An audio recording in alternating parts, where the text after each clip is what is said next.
Topic है combination of capacitor. ठीक है, इसके न्यूमेरिकल क्वेश्चन आते हैं। अब बहुत ही शॉर्ट ट्रिक में आज एक्सप्लेन कर रहे हैं कि कैपेसिटर इन सीरीज में अगर देंगे तो यहाँ पर जो है C1, C2 और C3 तीन कैपेसिटर दिए हुए हैं। आपको और भी कई सारे कैपेसिटर दिए जा सकते हैं। फॉर्मूला हमारा क्या होता है, P equal to Q upon C। So अगर इसी के लिए आप जो है फर्स्ट वाले के लिए Q अगर V1 फाइंड आउट करेंगे तो Q अपॉन C1 हो जाएगा, V2 फाइंड आउट करोगे Q अपॉन C2 हो जाएगा, V3 फाइंड आउट होगा Q अपॉन C3 हो जाएगा। तो टोटल क्या होगा, टोटल पोटेंशियल मतलब ये इसके लिए V1, इसके लिए V2 और इसके लिए V3 हो जाएगा।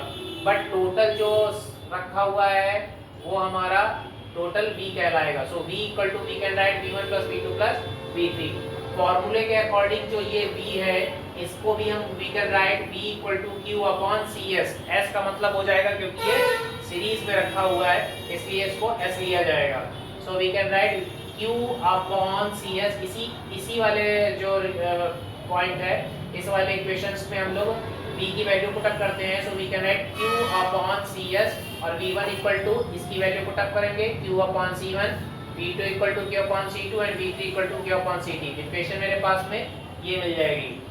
कॉमन Q इधर कॉमन इस तरफ से Q ले लिया जाएगा। अगर Q उधर से यहाँ हटाते हैं तो हम लोग क्या लिख सकते हैं, Q मल्टीप्लाई 1 अपॉन CS। और ये Q जो होगा और इधर भी Q कॉमन लिया जाएगा, बाहर निकालेंगे और Q कैंसिल हो जाएगा। तो अगर कैंसिल होने के बाद में क्या इक्वेशन आ जाएगी मेरी, 1 upon CS, 1 upon C1 plus 1 upon C2 and 1 upon C3। अगर इसी पर हम इक्विवेलेंट में निकालेंगे तो we can write 1 upon C equivalent equal to 1 upon C2 plus 1 upon C1 plus 1 upon C2 plus 1 upon C3। और अभी यहाँ पर 3 है और अगर मोर देन अगर 3 होंगे तो पॉसिबिलिटी यहाँ अगर आपकी Cn पर आपको क्लोज करना होगा। नेक्स्ट पॉइंट आएगा हमारा कैपेसिटर इन पैरेलल में ध्यान दीजिएगा, सीरीज में जो होगा 1 by 1 बना होगा और पैरेलल में इस तरीके से कंप्लीट होगा। तो C1, C2 और C3 रखे हुए हैं आपके, तो इस पर पॉजिटिव और पॉजिटिव चार्ज कैरी करके रखेगा। Q इक्वल टू फॉर्मूला हमारा बनेगा Q1, Q2, Q3, सब सम ऑफ Q1, Q2, Q3 रखा होगा। So we can write Q। अब इसी से फॉर्मूला यहाँ से भी आप जनरेट कर सकते हो। Q इक्वल टू क्या होगा, ये जो C1 और V का है, C1 और V का मल्टीप्लाई हो जाएगा। So we can write V equal to Q upon C। Okay, तो Q इक्वल टू क्या क्रॉस मल्टीप्लिकेशन में होगा, so C equal to Q equal to CV। वही यहाँ पर आ गया CV।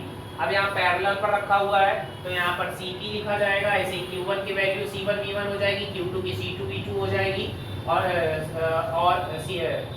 C1 V और Q2 C2 V and C3 V यहाँ पर आ जाएगी।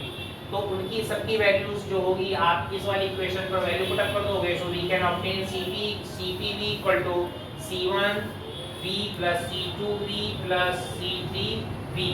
कॉमन V से V कैंसिल कर, कॉमन V को ले लिया जाएगा और V से V कैंसिल हो जाएगा। So we obtain CP equal to C1 C2 C3 sum of this. So equivalent पर अगर फाइंड आउट करेंगे so we can write external मतलब नंबर ऑफ पे और ज़्यादा इसको लिखा जा सकता है।